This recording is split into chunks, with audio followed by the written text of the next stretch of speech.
is not sponsored.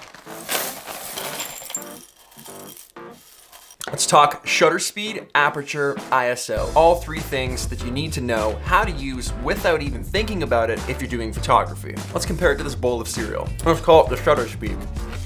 I could eat it like this. It's not the best, but it works.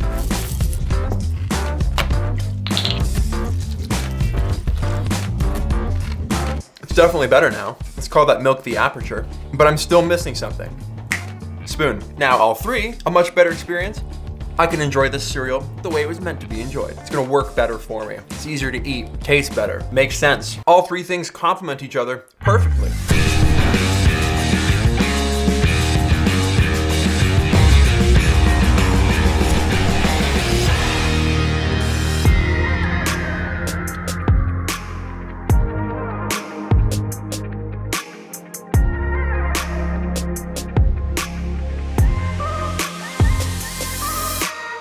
What's up, everybody? Peter McKinnon here, and welcome back to yet another 2-Minute Tuesday. It's so great to have you here and see all of your smiling faces. Today, we're talking camera basics. Gonna try and keep it to 2 minutes. Can't make any promises, but I'm feeling good about it. The serial analogy to help those of you that don't understand that shutter speed, aperture, and ISO all complement each other. You can't use one without using the other properly. You need all three of them. So to take great photos and be fully manual and proficient with your camera, your new camera, or maybe your old camera, maybe you're getting back into photography, those three things, that's 6, those three things are super important and they go together. So let's start with shutter speed. Shutter speed controls so many aspects of photography. If you want to get someone running fast paced and you want to stop that action and make sure that photo's clear, maybe you're taking photos of your kids or your pets and they're running around really fast, you want to make sure that they're not blurry, having a high shutter speed opens that shutter and closes it really, really fast, stopping the action. So let's throw 2 minutes on the clock. Good luck to me. So breaking it down one by one, shutter speed. Here's an example of me just doing a straight up jumping jack to keep things easy. We'll shoot this at 1/320, so that's 320th of a second. Oh, that's super fast. So you'll notice everything is nice and sharp, good to go. Now if we shoot that photo again, let's drop the shutter down to a 60th. That's much slower.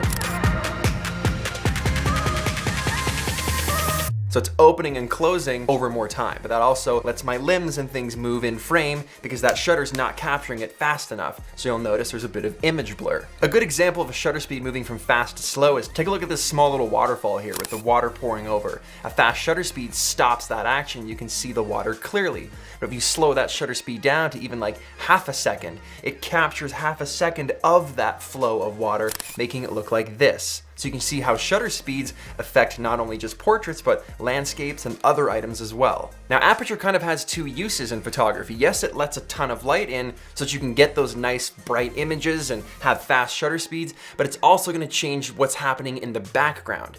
If you're shooting a landscape, you wanna be able to see that whole entire landscape sharp, perfectly clear, good to go. So you wanna make sure that aperture is set to something like 8 or 11 or 22 or really, really high to make sure you're capturing detail. So look at this portrait, for example. This was captured with the aperture at f14 is what it's called. So that's a really, really small opening of light. So all the detail is there, everything in the background, but we don't want to see all of this stuff in the background. It's not the most pleasing background. So if we opened that aperture all the way up, as wide as it goes to 1.4, it's gonna make everything in the background not in focus. Now, we're gonna have tons of light coming in because it's opened all the way. So we'll have to make that shutter speed faster so it's not capturing as much light.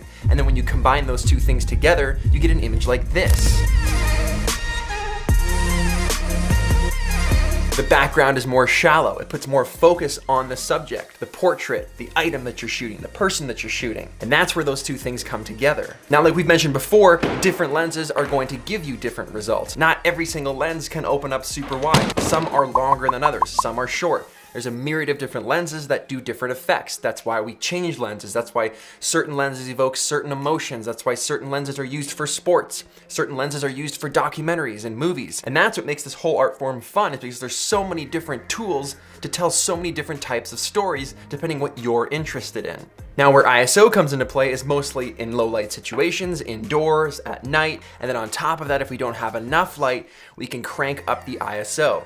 For those of you that used to shoot film, back in the film days, you would buy certain ISO films, 400 ISO film, 800 ISO film. The best way to explain ISO is kind of like explaining it as fake light. It's the sensitivity to the image sensor, the actual device in your camera that's capturing the photo. When we're changing the ISO, we're changing the sensitivity of that sensor to light. So just think of it as fake light. If you're inside, you've got your shutter speed where you want it, your aperture is as wide open as it can be, but you still need a little more light, but you got nothing else, you can crank that ISO and technically add fake light to your photo. It brightens it up.